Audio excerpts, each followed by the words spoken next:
आज देश में कई ज्वलंत मुद्दे हैं जिन पर चर्चा हो रही है और जिसमें से सबसे बड़ा मुद्दा आज 3 तलाक का मुद्दा है, जिस पर लेकर केंद्र सरकार की कोशिश फिलहाल जरा मध्यम पड़ती दिखी क्योंकि राज्यसभा में सफलता नहीं मिली। कानून मंत्री रविशंकर प्रसाद इस वक्त न्यूज नेशन पर मौजूद हैं। रवि जी, बहुत स्वागत है न्यूज नेशन पर। धन्यवाद जी। 3 तलाक बिल, अगर मैं उस दिन का आपका ट्वीट पढ़ूं तो आपने लिखा, it is a very disappointing way in which the Congress party oppose the discussion on 3 तलाक।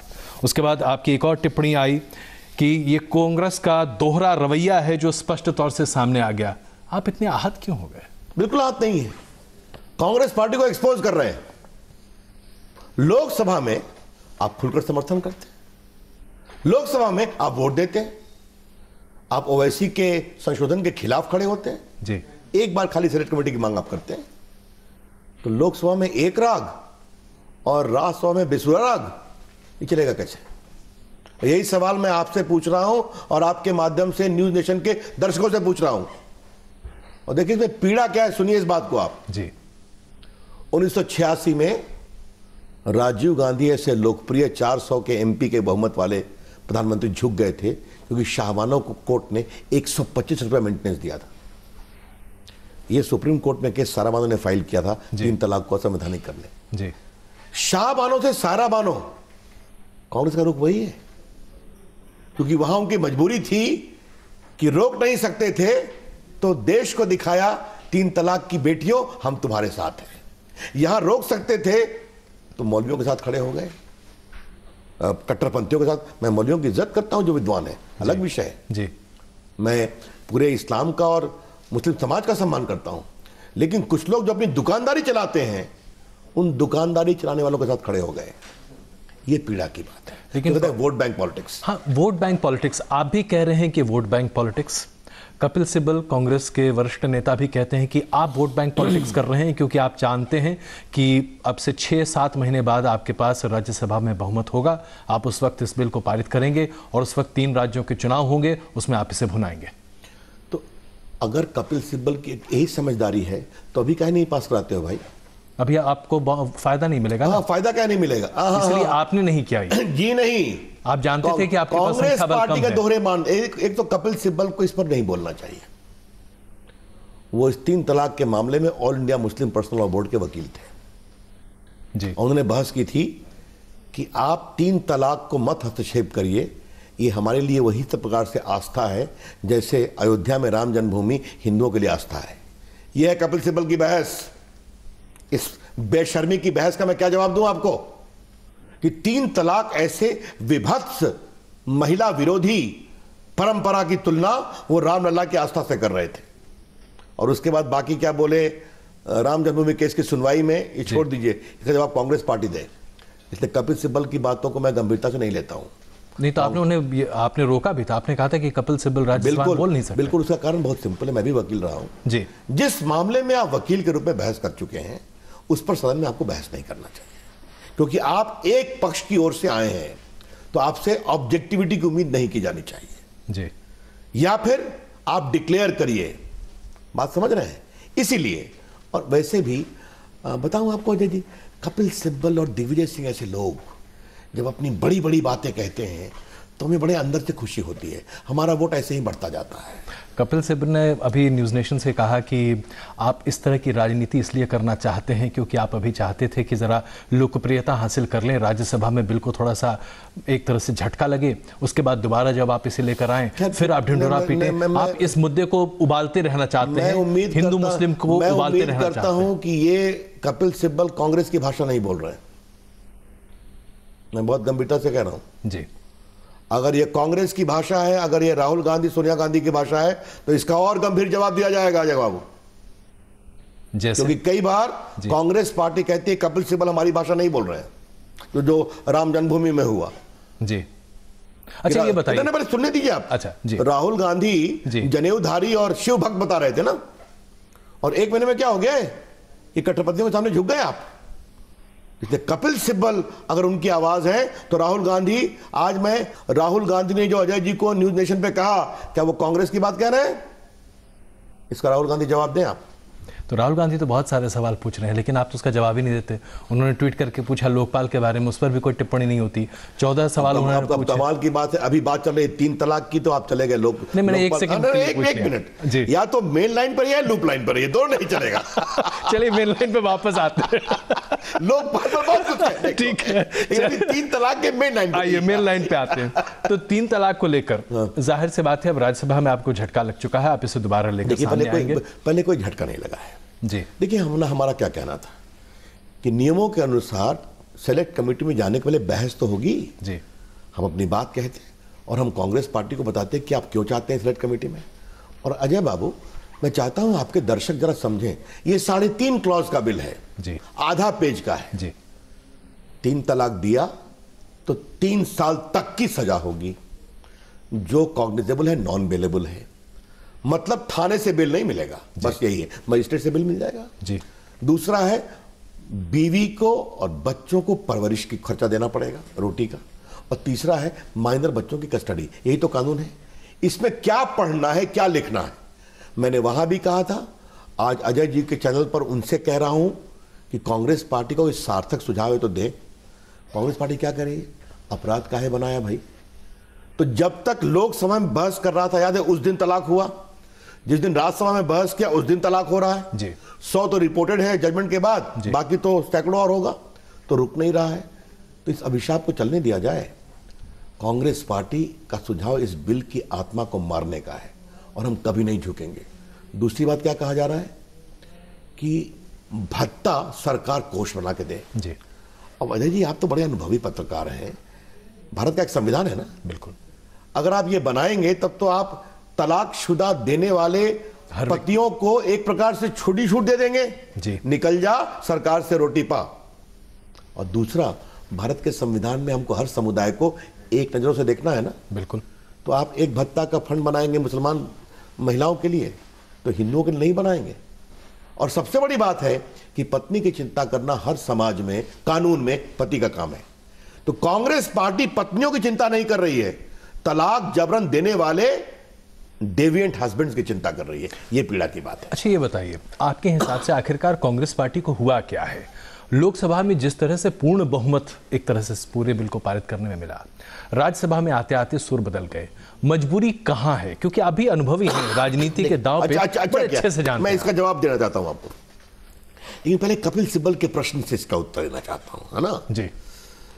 कपिल सिब्बल साहब ने जो आपसे कहा, तो कांग्रेस ने तो वहां सपोर्ट किया था जी।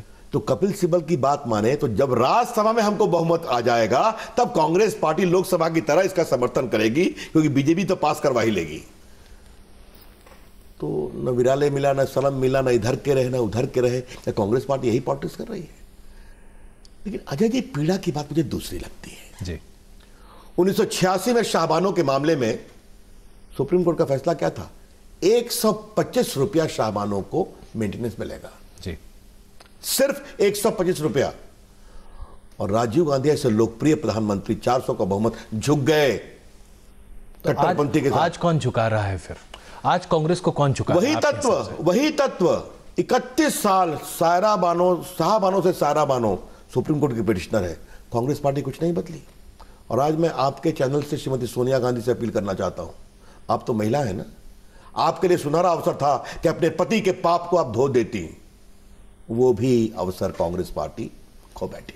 कांग्रेस पार्टी और कांग्रेस पार्टी के बहुत सारे नेताओं का एक और बड़ा आरोप आपकी सरकार के ऊपर, खास करके आपके बयानों के ऊपर भी है कि राम मंदिर का मुद्दा आप लोग जानबूझकर इसलिए गरमाए हुए हैं क्योंकि 2019 के चुनाव आपको पूर्ण बहुमत से जीतने हैं।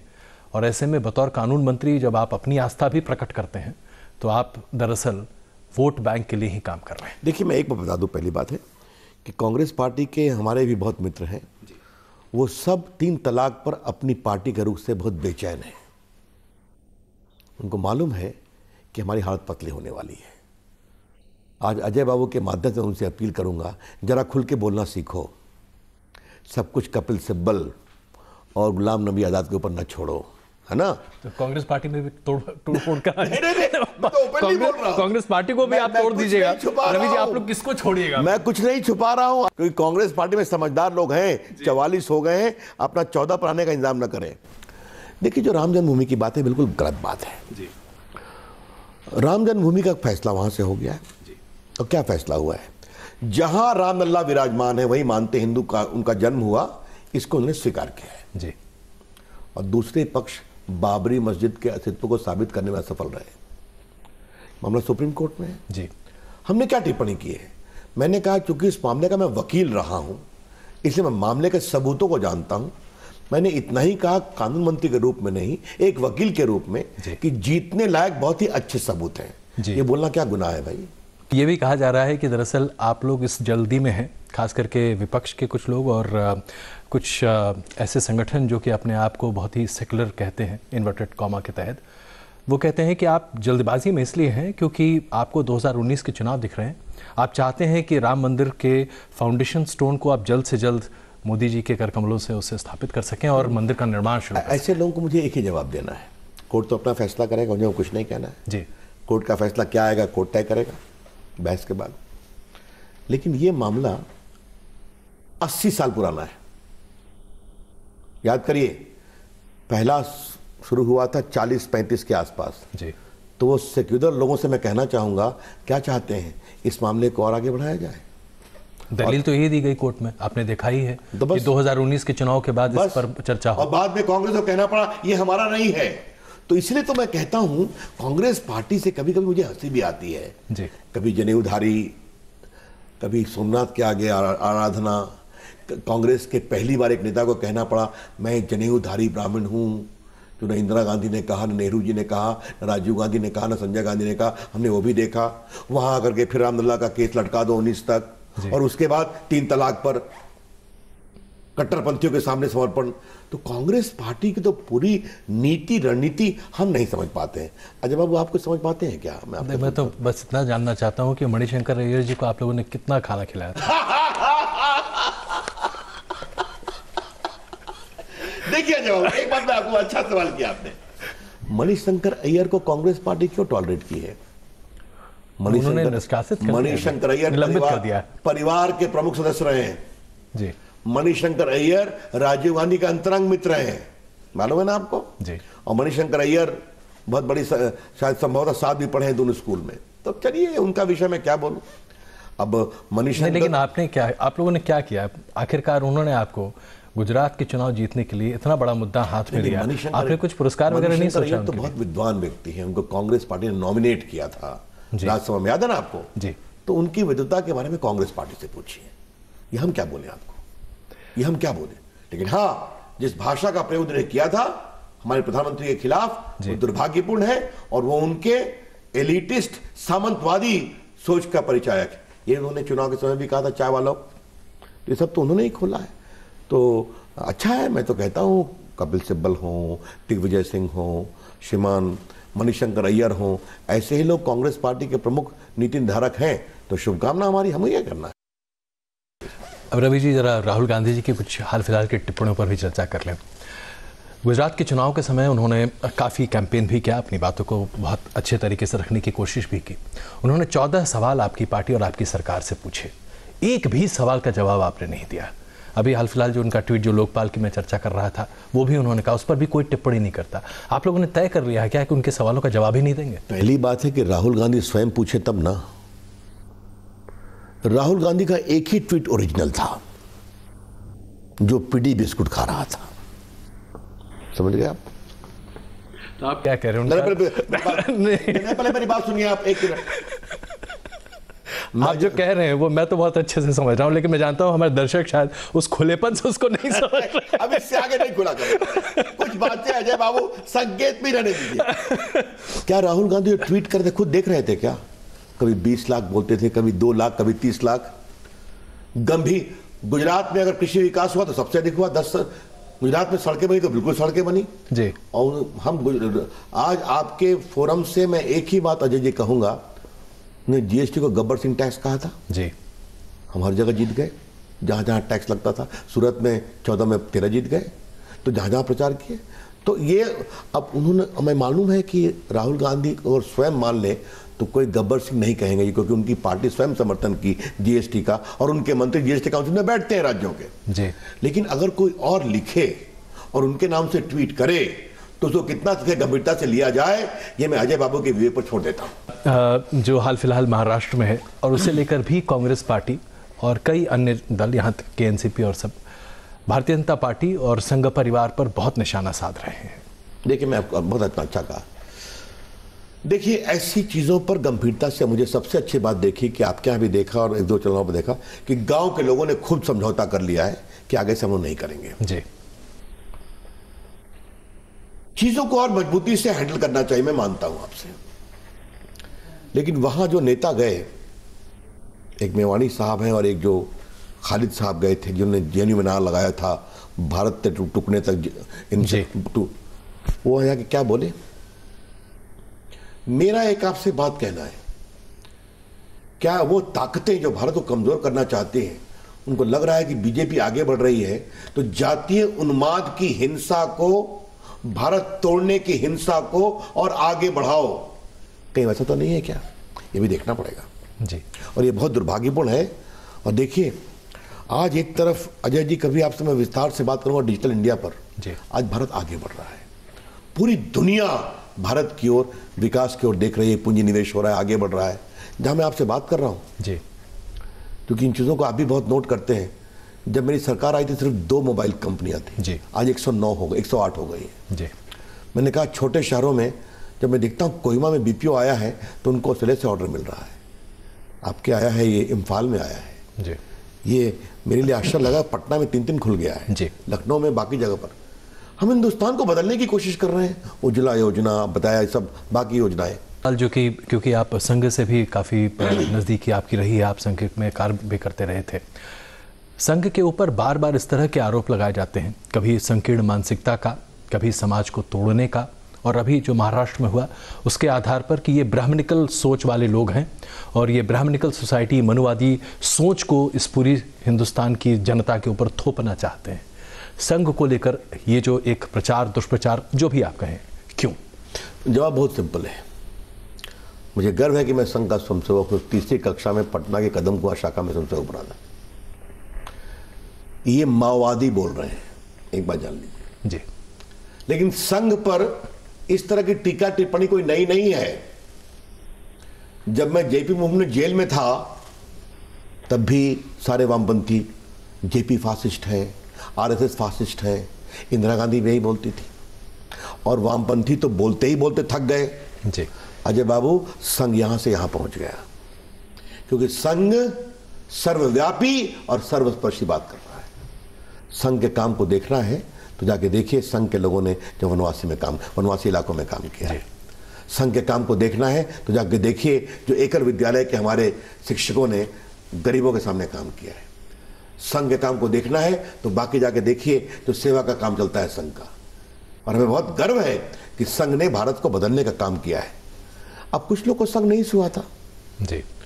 और आपको बता दूं, जिस तरह से सबों को साथ लेकर चलने की संघ बात करता है जी, वो भारत को मजबूत करने का आग्रह है। और ऐसी टिप्पणियों से हम परेशान नहीं होते। 70 साल से, या संघ बना 1925 में जी, चरय वेती चरय वेती चरय वेती, संघ बढ़ता जा रहा है और इस तरह की बात करने वाले घटते जा रहे हैं। तो आपके माध्यम से ऐसे लोगों को मुझे एक ही सलाह देनी है कि तुमसे अधिक बड़े बड़े लोग, तुमसे अधिक बड़ी बड़ी बातें करने वाले लोग, जिनके पीछे दुनिया की ताकतें खड़ी थी, संघ पर आरोप लगाए और धराशायी हो गए। तुम लोग बहुत छोटे हो, थोड़ा अतीत से सीखोगे तो संघ का सम्मान करना सीखोगे। रवि जी, बहुत बहुत धन्यवाद न्यूज़ नेशन से बात करने के लिए, और शुभकामनाएं 3 तलाक बिल के लिए। कम से कम एक बड़ा बदलाव जो कि अंग्रेजों के ज़माने के बाद से आपकी सरकार पहली बार रह रही है। बहुत शुभकामनाएं। धन्यवाद, बहुत बहुत धन्यवाद।